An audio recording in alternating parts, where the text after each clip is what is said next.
masaganang buhay.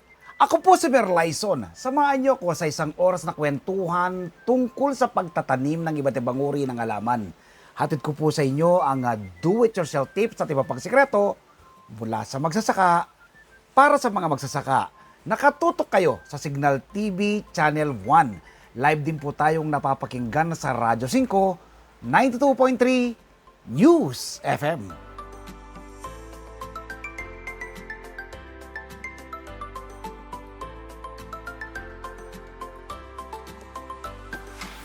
Makakasama po natin ngayong umaga si Marisa Ducat, owner ng Paraiso de Don Quixote Eco Farm and Resort. Makikita po ito sa Maragondon, Cavite, boundary po ng Naik. Masaganang buhay, Ma'am Marisa. Kumusta po kayo? Ano pong pinagkakabalan po ninyo ngayon? Magandang umaga po at masaganang buhay Yes sa po. inyo. Ano pong pinagkakabalan po ninyo ngayon?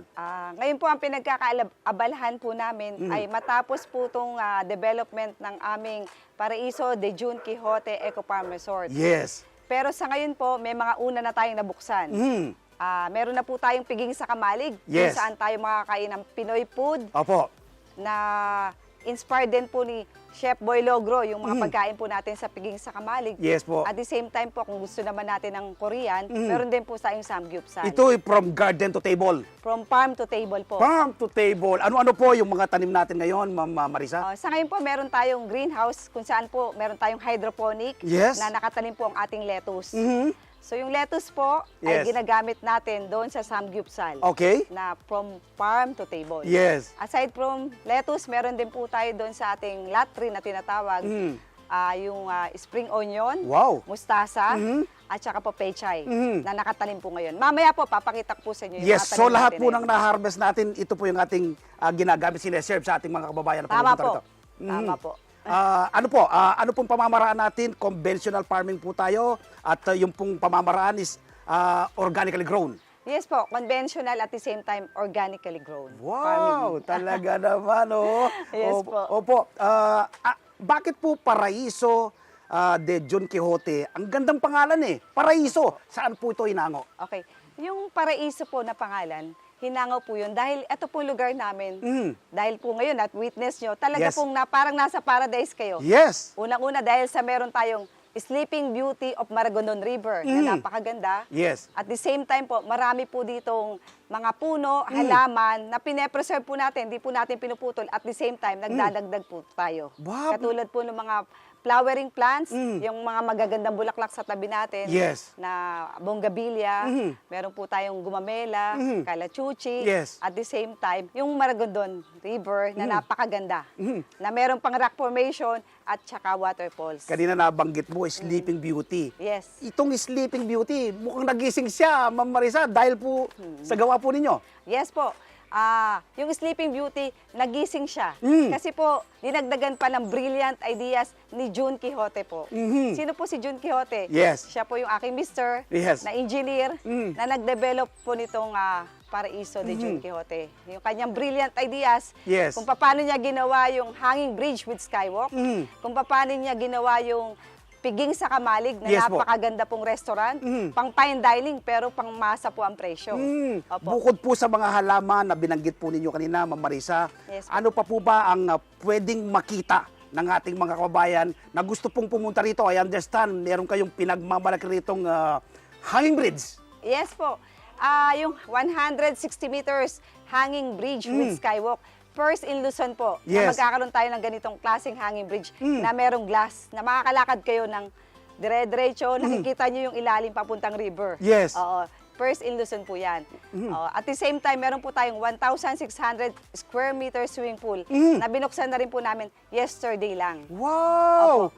Pwede na po bang mag-overnight dito yung ating mga kababayan? Yes po, pwede na po mag-overnight. Meron na po tayong mga rooms na available for overnight. Yes. Although meron pa tayong bubuksan na 24 rooms na hotel. Doon po sa tapat ng 1,600 square meter swimming pool. Baka salukuyang dinedevelop Ongoing ito, po. Ma'am Yes. Marisa, no? Opo. I understand itong nasa ating background ngayon. Ito yung ating, dito raw po nagsushooting. Yung si Ramon Revilla Sr. Nung araw po. Nung araw? Yes. Ano po mga pelikulang napanood na po ninyo dyan? Sa kanila pong pagkakasabi sa akin, yung mga sinushooting nila Mga dito, agimat. agimat. Yes. Opo. Mm. Tapos meron din po shooting dito na kuya nung nakaraan, si Direk Jun Posadas. Yes. Saka marami pa pong mga pelikula nung araw. May na mga foreign movie rin daw po dito. Yes po, narinig ko nga rin po kay Direk Jun Posadas na may mga foreign movies. Talaga. Na na-shoot na rin po dito. Talaga naman, no? Sa Maragondon River. Opo. Sa ating eco farm, Ma'am Marisa, ano pa po bang una ninyong naitanim na at ano pa po bang pwede nyong i-develop pa? Okay. Yung mga natanim na po namin, nagtanim din po kami nung nakaraan ng peanut. So, yung mga peanuts na yon, alam niyo naman, healthy rin ang peanuts. Yes. So, aside from the peanuts, nagtanim na rin po tayo ng okra, Okay. ng pechay, ng mga talong, Oho. yung sili. Mhm. So, marami na rin po talaga kaming naitanim dito. Tapos Yes. nga ngayon po, yung existing na nakatanim, yung mustasa, yung pechay, Yes. yung spring onion, tsaka po yung lettuce, Mhm. na makikita natin mamaya sa greenhouse. Parang yung nature natin na Ma'am Marisa, pinangalagaan nyo rin, ano? Dinevelop nyo, pinaganda nyo, pero wala kayong pinutol na puno. Wala po, nagdadagdag pa po tayo Nagdadagdag ng pa. puno. Pati yung mga puno ng nyog, dinadagdagan po natin. Kasi pag may nyog pong bumagsak, tumutubo po ulit yun, itinatanim po natin ulit. Yes po. Apo. Kaya po wala po tayo pinuputol, nagdadagdag po tayo ng mga puno dito. So ano pa pong aasahan ng ating mga kababayan sa hinaharap na kasalukuyan nyo pong dinedevelop? Marami pong mga adventure na mapapasyalan at makakapag activities po kayo dito, makakapag-ehersisyo, yung pong ating high rope adventure. Yes. Meron po tayong crystal kayaking na malapalawan po yung view. Yes. Tapos meron din pong ATV trail. Yes. ATV trail, pwede rin po sila mag-ATV. Opo. Yung pinagmamalaki po naming zip bike na one in Cavite, una lang po to, first in Cavite, yung zip bike. Opo. Tapos meron din po tayo ATV, crystal kayaking, zip bike. Yeah po. Yung pagtawid po natin sa skywalk, Hanging Bridge. Hanging Yan Bridge. po yung pinagmamalaki po namin Nakita na ko- mapupuntahan nyo po dito. Nakita ko merong ano dyan si Lolong May attraction po tayo. Yes po. Kasi pag tumawid po kayo ng Hanging Bridge with Opo. skywalk, makaka-river trail po kayo papunta sa baba. Yes. So doon nyo po mamimit si Lolong. Hindi lang po si Lolong. Opo. Ando rin po si Pong Pagong. Aha. Saka po si Iguana. Ba, talaga Meron naman. din pong view ng Taal Volcano. Tahal Volcano Saka meron din. meron pong nature pool din na makikita sa baba. Parang meron kayong dinesign din dito, Ma'am Marisa, no? Nandyan sa Adan at Eva. Yes po, Garden of Eden. Yan, Garden of Eden. No? Buti po natatanong nyo kasi yung iba hindi ko man nababanggit. Yes, oo. Yung Garden of Eden. First din po sa Pilipinas na merong Garden of Eden na may may structure. Yes po. Makikita nyo siya na nando si Eva, si Adan, tsaka po yung mga animals. Ano pong mission and vision nitong ating Don Quixote Eco Farm po? Opo. Ang mission and vision po namin, unang-una po, may advocacy po ang Yes. Paraiso de Jun Quixote. Okay.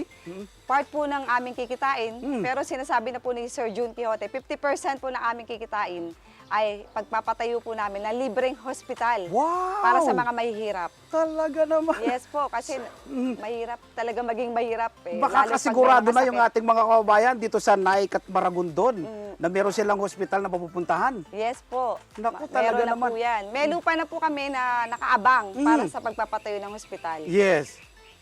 So, dapat lang nating pagtulong-tulungan na Ma'am Marisa, Opo. Na sa ganun ay paano po pala makakapunta yung ating mga kababayan dito at kailan po nga po tayo nag-opening?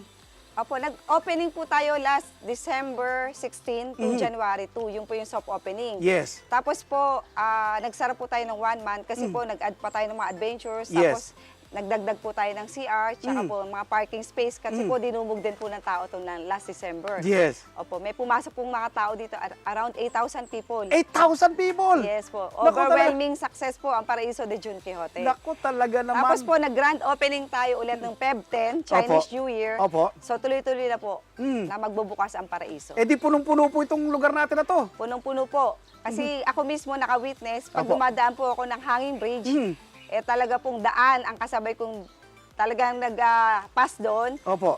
Pero napakatibay po na ating hanging bridge since it was designed for the 2-story hanging bridge. Yes po. Pero hindi na po namin kinonstruct yung second floor, yung 1 floor lang. Yes. So kahit po magsabay-sabay ang daang tao, wala pong problema. Naku, napakatibay nung hanging bridge. Yes po. Ma'am Marisa, Panguli po, ibinibigay ko po sa inyong pagkakataon na imbitaan ng ating mga kababayan na magtungo po dito sa Paraiso de Jun Quixote. Iniimbitahan ko po ayun lahat dito po sa sa atin sa Pilipinas na pumunta na po kayo lahat dito sa Paraiso de Jun Quixote Eco Farm Resort. Unang-una po makikita nyo dito yung ating mga tanim from farm to table, katulad po nung ating mga lettuce. Tapos po ihahain namin sa piging sa kamalig. Makakain natin doon sa aming samgyupsal. Yung ating pong iba pang mga tanim, katulad po ng mustasa, pechay, tsaka po yung ating spring onion, na ngayon po mapupuntahan natin maya-maya. From farm to table din po, na ginagamit namin sa aming piging sa kamalig. Schedule po nito, Ma'am Marisa. Ano pong oras nagbubukas? From 10 a.m. to 10 p.m. From Monday to Sundays po. Araw-araw bukas ang Paraiso. Ayun. Para po sa inyo lahat. Ayun, Ma'am Marisa, salamat po sa pagpapaunlak ng panayam. Huwag po kayong bibitiw. Magbabalik pa masaganang buhay, ituturo tayo ni Ma'am Marisa dito sa Paraiso de Jun Quixote Eco Farm.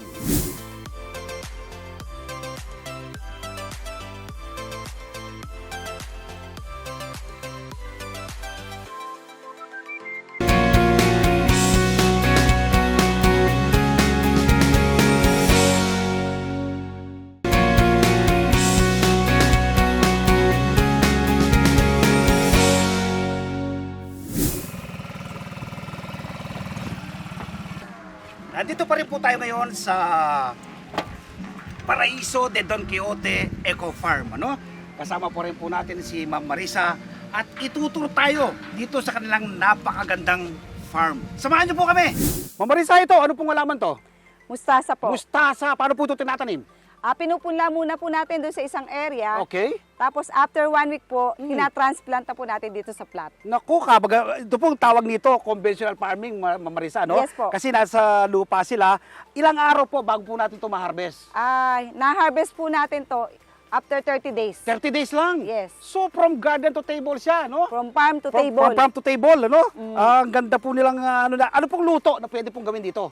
Sinigang sa miso at mustasa. Miso? Wow! Pwede rin pong gawing buro. So, Ibuburo po natin, sariwa. tapos Oo. yung pritong isda, isasawsaw natin sa burong mustasa. Nako talaga naman, oh. Napakaganda po nila. Itong mga ganitong siguro mga pwede ready to harvest na rin to. Almost ready to harvest po. Ready to harvest na. More or less siguro nasa 20 days pa lang ito. Yes, mga Naku, 20 talaga days. naman. Ilang plat ito? Napakarami nito. Napakarami po nito. Napakarami nito, oh. Siguro Tapos, mga 100 plots, pati po yung sa kabila. Ilan po manggagawa natin dito sa farm? Sa ngayon po, meron tayong 8 na manggagawa. 8 na manggagawa, no? nagtatanim. So ito purely dito po sa residence, dito po Opo. sa ating lugar. Dinidiligan po nila to sa umaga at sa hapon. Ganun po yung dilig dito. Dahil na po kasi medyo mainit ang Medyo panahon. mainit ngayon. Medyo mainit panahon. So ganun po yung kanilang pag-aalaga, no? Tapos, abang nakatanim yan, meron ka ng panibagong, ano to? Puno po Ano ba to? ng atis. Ano bang, ano to? Guyabano. Guyabano. Yes, Guyabano. guyabano. Guyabano, Opo, no? guyabano. So kapag magiging lilim din yan kamukha nito. Yes. No? oo. So mas magaganda, nadidevelop pa, no? Ma'am Marisa, ito, ano naman po ito? Pechay. Pechay! So ito po, paano naman po ito tinatanim? Ganun din po, pinupunla natin ng 1 week doon sa isang area. Tapos Okay. po, tinatransplant po natin dito.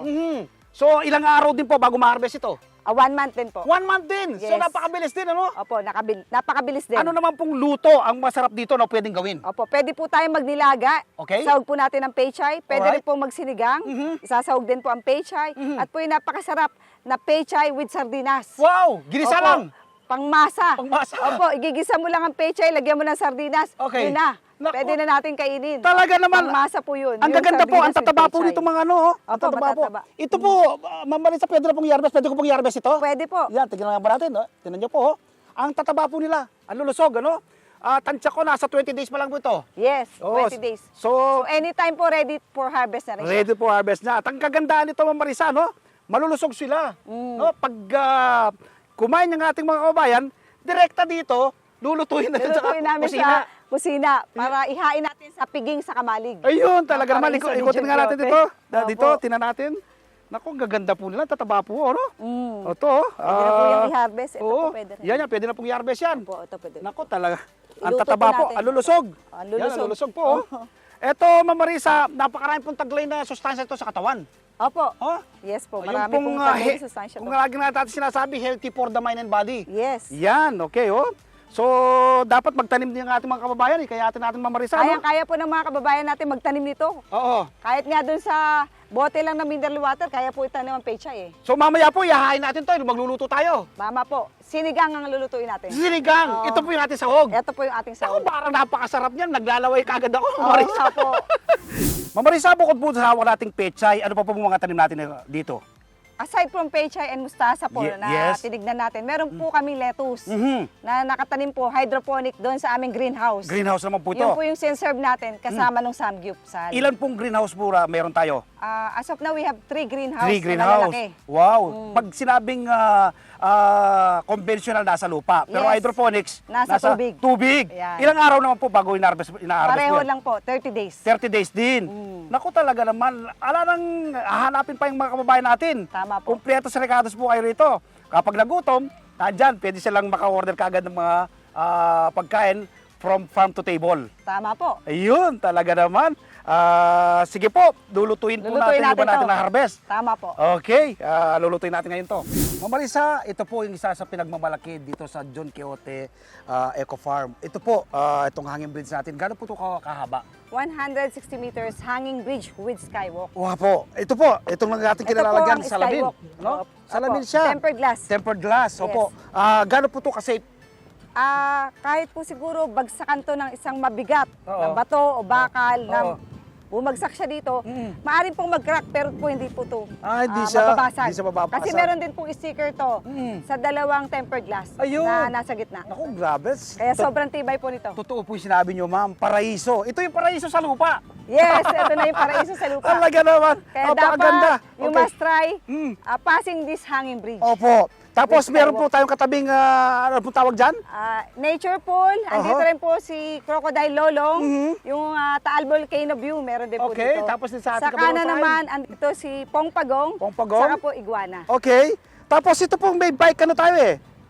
Zip bike. Zip bike. Ano? Opo, may zip bike. Dalawang zip bike na dumadaan. Abang katabi natin. ine-experience mo dito sa ating hanging bridge, May nakikita kang nagzi-zip bike. yun, nako talaga naman, oh. Yes. Tsaka paggabi siguro to, Ma'am Marisa. May ilaw po may kasi ilaw na. naka-solar lamp tayo. Pagdating po na 6:30, lahat po yan iilaw na. Naku. So pagdaan mo, may Oo. liwanag, hindi ka matatakot. dahil Ayun. nga maliwanag. I understand ito yung kauna-unaan sa Pilipinas, no? Na mayroong ganitong na tempered glass. Opo, kauna-unahan po sa Luzon.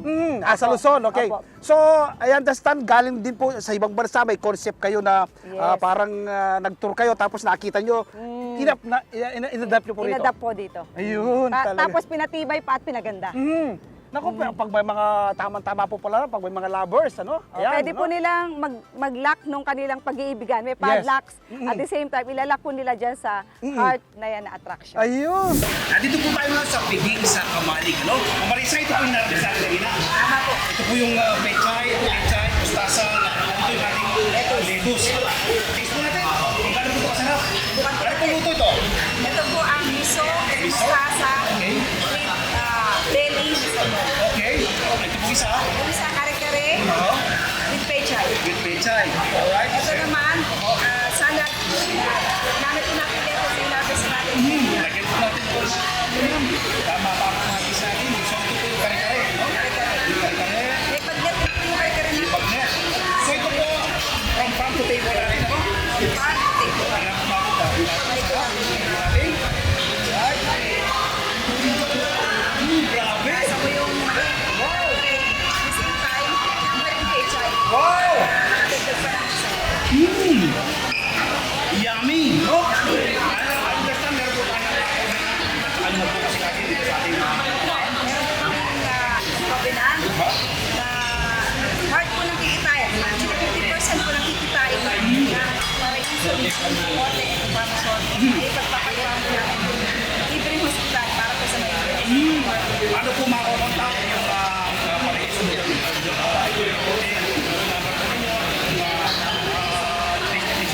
Pakimali na lang po kami sa Facebook page namin para yung solution ng kote at pamasorte. Saka yung cellphone number namin 0977-817-446. Yun, salamat po Ma'am Marisa sa una po sa interview.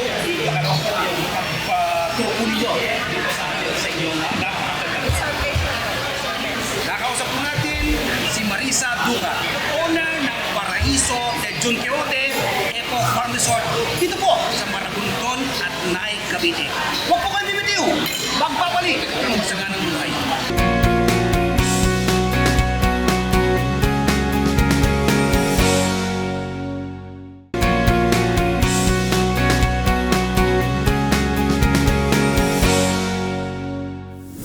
Nagbabalik ang masaganang buhay. Ako po si Merlyson para sa ating Feature Plant of the Week.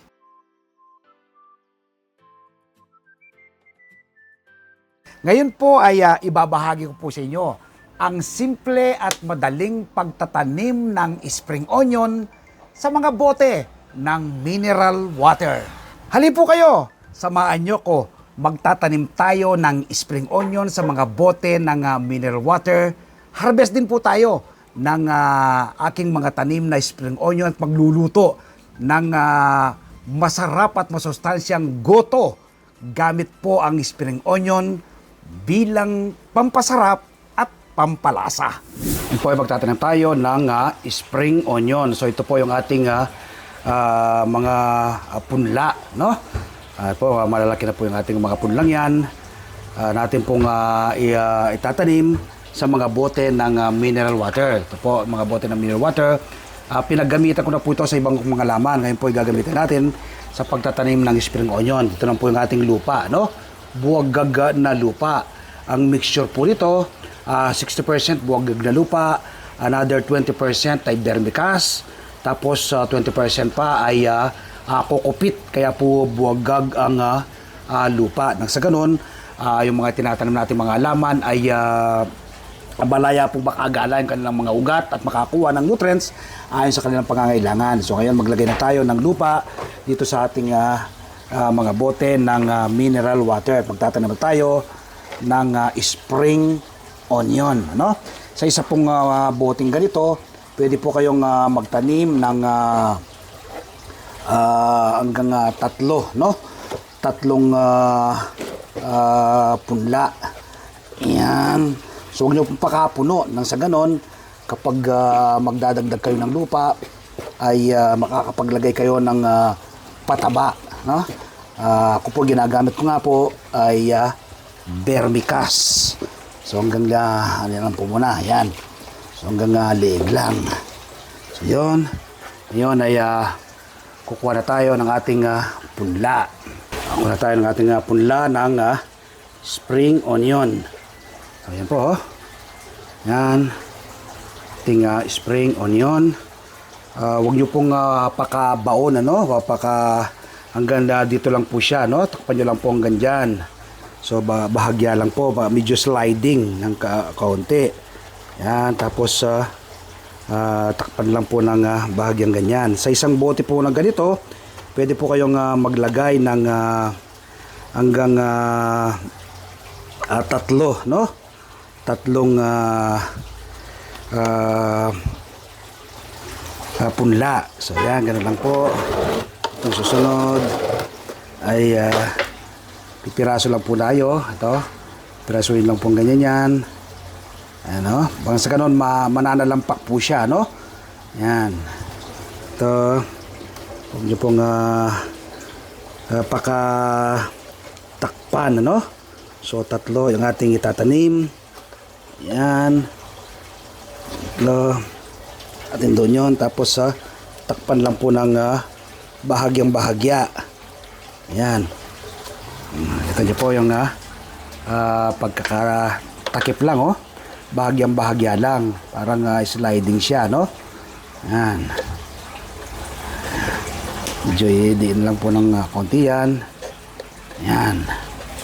So nakadalawa na tayo.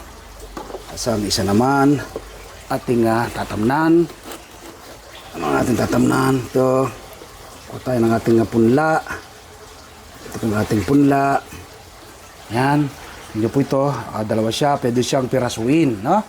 Yan. Pag piniraso ng ganyan, sliding nyo lang po siya ng ganito. Parang sa ganun po, mabilis siyang bumawi. Makabawi. Yan. Tapos bahagya nyo lang pong takpan yan. Yan. Yung pong ugat lang yung tatakpan, ano?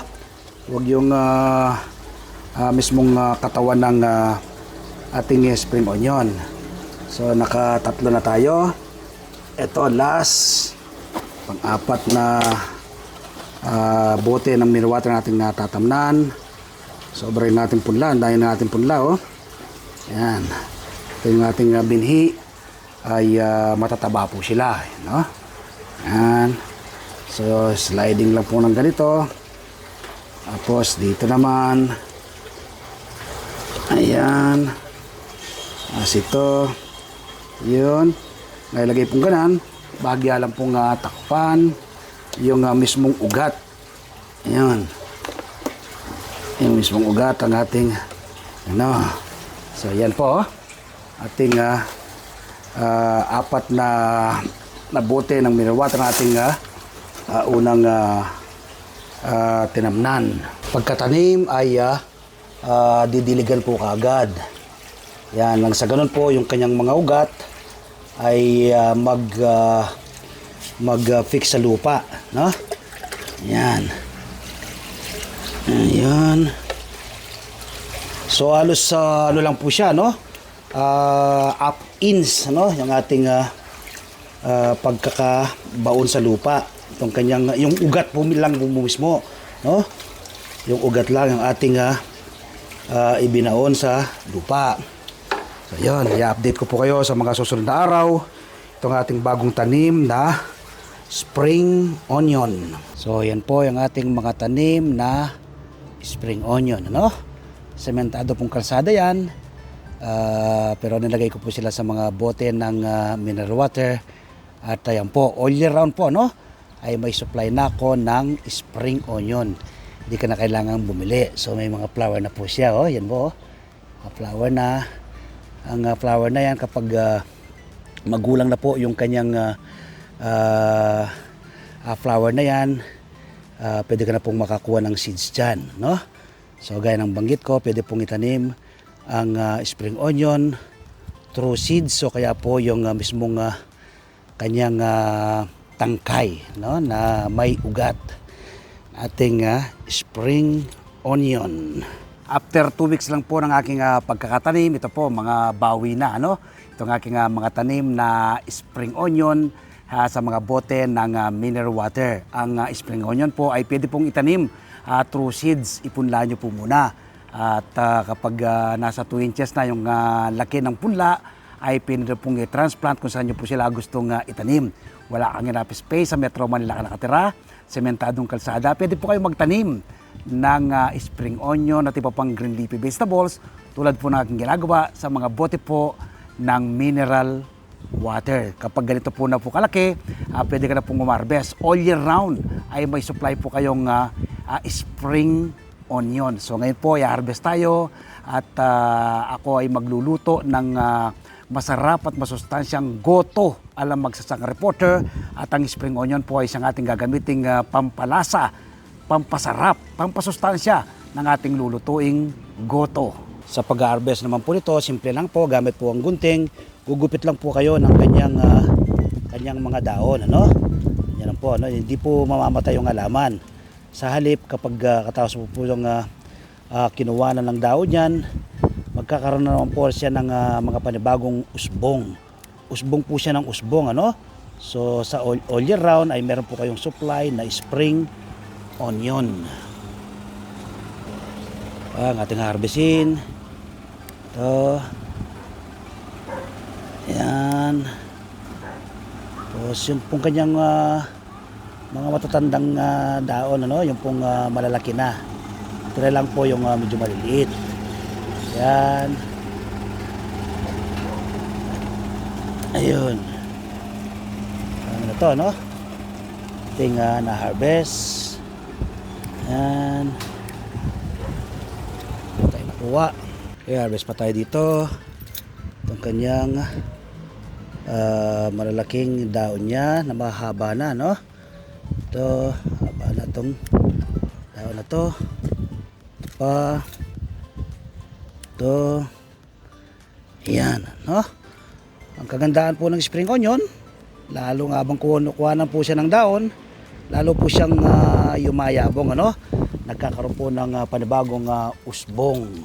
So ito pong na-harvest kong po ito, enough na, no? Para ating gagamitin sa isang lutuan ng ating masarap at masustansyang goto alam magsasakang reporter. So ngayon po ay samahan niyo naman po akong magluto ng goto at ang ating pong pampasarap at pampalasa, itong ating bagong harvest na spring onion. Okay, pagka-harvest ng ating spring onion ay ating hugasan para mawala yung kaunting dumi at alikabok. No? Tuwing magluluto po kayo at kailangan ng spring onion, yung kunin nyo lang po ay yung enough sa inyong pangangailangan. Yan. Yan ay papantay-pantayan natin ating bagong harvest na spring onion. Ngayon ay hiwa natin maliliit ating bagong harvest na spring onion. Yan. Ang bango abang aking hinihiwang maliliit. Yan. Marami pong gamit ang spring onion, ano? Yung iba po, sinasama to sa ginisa. Minsan sa itlog, yan. Sinasama rin po yan. Lasa po kasi niyan. At masustansya, no? Pampasarap, pampalasa, pampasustansya ang ating mga niluluto. Ang bango niya. Yan. Yung pang isang bugkus pa. Oh. Yan. Iwain din nating maliliit. So, ito yung ating naiwa na. Ayan, ito naman. Ayan. Habang inihiwa, lumalabas yung kanyang aroma. Kanyang bango. No? Kaya pampasarap talaga at pampalasa ito ng lutuin. Ayan. Hindi na po kailangan yan kapag pangsahog lang siya sa arroz caldo, no? Basta iwaan nyo lang. Yan na, sariwang-sariwa. Kaya yung earthless na taglay niyan, yung kanyang sustansya na taglay, pag kinain natin, makukuha po ng ating katawan. Yan. Ang bango. Punong-puno yung ating isang platito. Yan, no? Sobra-sobra pa sa ating platito. Pagkakasiin natin.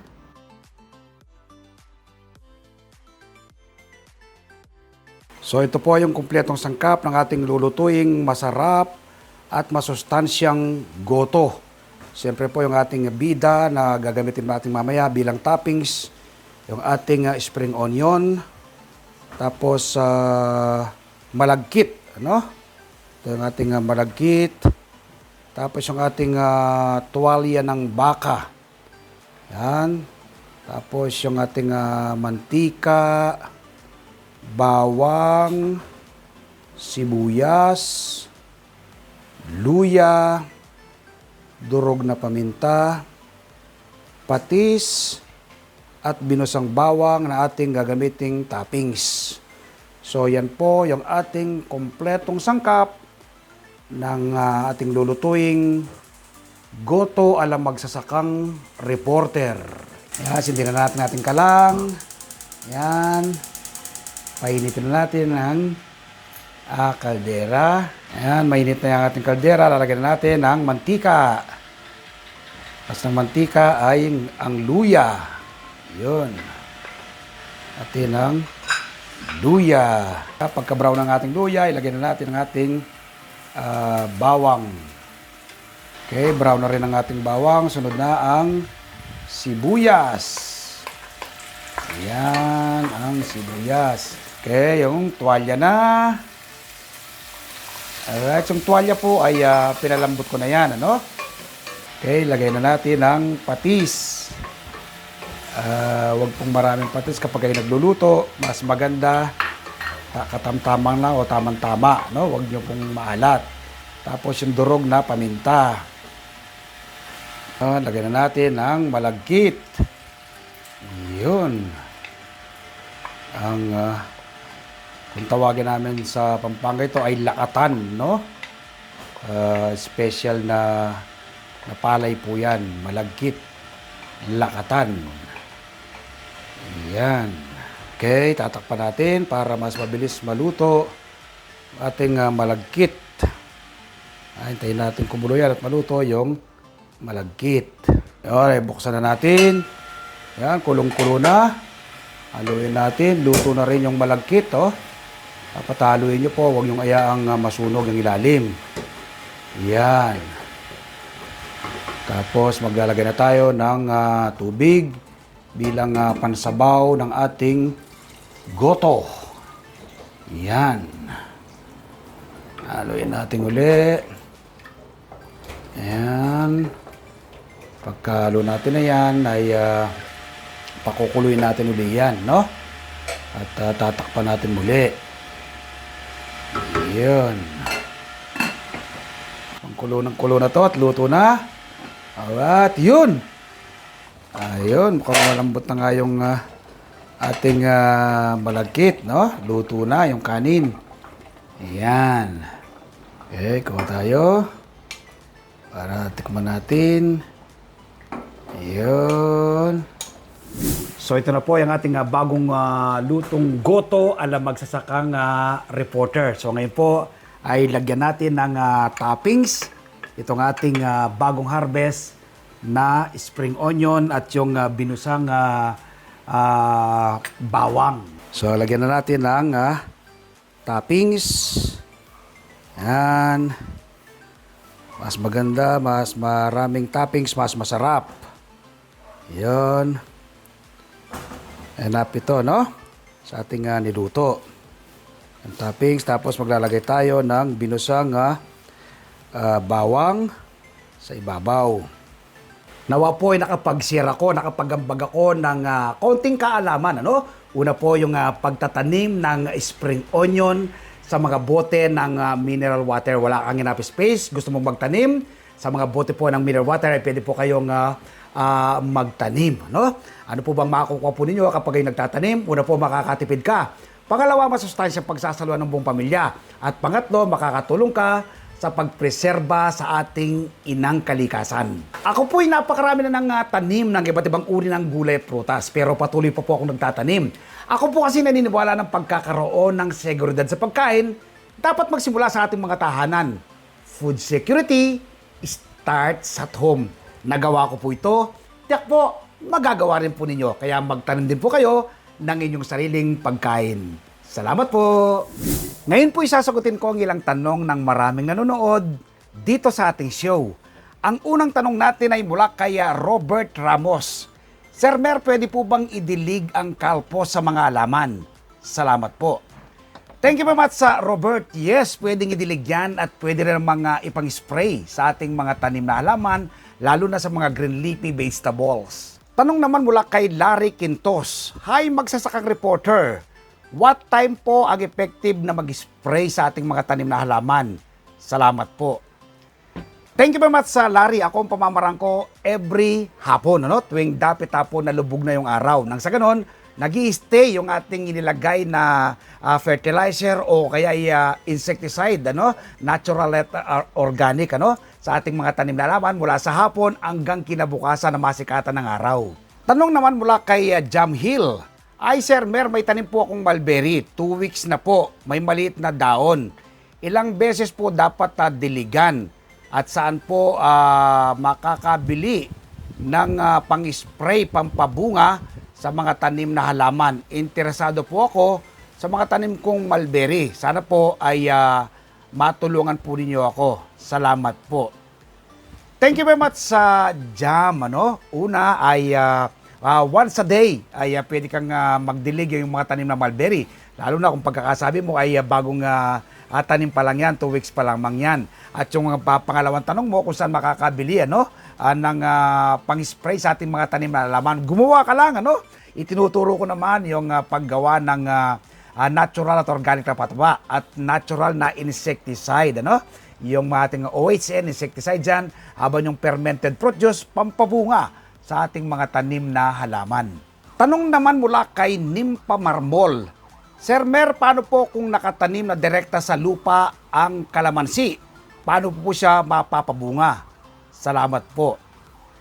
Thank you very much sa Nimpa. Kapag yan ay nakatanim ng direkta sa lupa, i-water stress mo muna siya, no? Huwag mo siyang diligan. Kapag nakita mo tila nalalatayan kanyang mga daon, magdilig ka ng natural at organic na pataba. Maglagay ka ng vermicast at mag-spray ka ng fermented fruit juice. lahat ng ipaplower yan, matutuloy lahat yung bunga. Tanong naman mula sa isa pa nating followers na U2. Sir Mer, bakit po nalalagas at natutuyo ang bulaklak ng mulberry na tanim ko? Ano pong dapat kong gawin? Salamat po. Thank you very much sa YouTube. Baka nakalimutan mong diligan yan. Kaya ganyan ang nangyari. Natutuyo yung flower at ng yung tanim na mulberry. Dapat binabantayan mo yan. Every morning, bibisitahin mo at pagdating ng hapon, bibisitahin mo rin. Twice a day. Yung halaman kasi, dapat inaalagaan din yan. Hindi lang sa itinanim at maghihintay ka lang bago na makaani ng kanyang bunga. So, dapat i-apply natin ang TLC. Tender Love and Care. Kung ano ang kanyang pangangailangan, dapat ay ibigay natin. Tanong naman mula kay Marilu Belmonte. Ito yung tungkol sa paggawa ng OHN na pamatay, pantaboy ng mga insekto. Sir Mer, paano po kapag walang vegetable oil? Salamat po. Thank you very much, Marilu. Pwede naman ng ibang brand, Pero mas effective lang yung vegetable oil na paggawa ng OHN o Oriental Herbal Nutrients na pantaboy ng mga insekto sa ating mga tanim na halaman. Ngayon po'y shoutout tayo sa ilan sa maraming nanonood dito sa ating show. Shoutout kay Jetro Ray Pamplona, Pay David, Del Velasco, Alex Puentes, Alex Giao, Aspi Aspiliaga, Chris Nalasad Del Solo, Michael Ang, Enigo Bell, Maria Cabisilia, Nanay Nori at Tatay Susing Kabigting, Ma'am Peng Bartolome, Ma'am Fatima Patio, Ma'am Lydia Dison Canlas, Tatay Roberto Rehano, Tatay Amado at Nanay Erlinda Caranto. Watching from Pangasinan, Dennis Enamor Fajarda, Nanay Feli Navarra, Margie Vargas, Lerma Lunar, at Romeo and Esosa Fernandez and family, watching from Quezon City. Magkita-kita tayong muli dito sa Masagaanang Buhay sa susunod na linggo. Ako po si Mer Lyson, kami ang 1PH, teleserbisyo para sa Pilipino